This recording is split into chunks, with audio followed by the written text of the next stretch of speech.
কিয়ামতের আলামত যখন তোমরা দেখতে পাবে রে, ওয়ায়াফশু জিনা, জেনার সংখ্যা বেড়ে যাবে। মানুষ জেনাকে জেনা মনে করবে না, কেমন জেনা বৃদ্ধি হয়ে যাবে।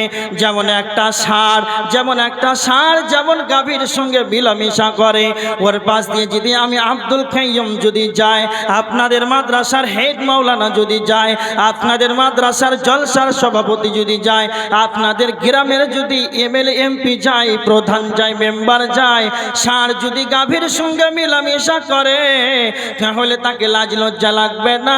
কার পাশ দিয়ে কে গেল না গেল ওটা তার দেখার নাই। পুরুষ যেমন পশু যেমন বুঝে না, তোর মানে নবীজি বলেছেন কিয়ামতের আলামত হলো নারী পুরুষ ব্যভিচার করবে, নারী পুরুষ অবাধ মিলামিশা করবে মানুষের সামনেই পশুদের মতো। এদের লজ্জা বলে কিছুই থাকবে না, এদের হায়া থাকবে না, এদের শরম থাকবে না।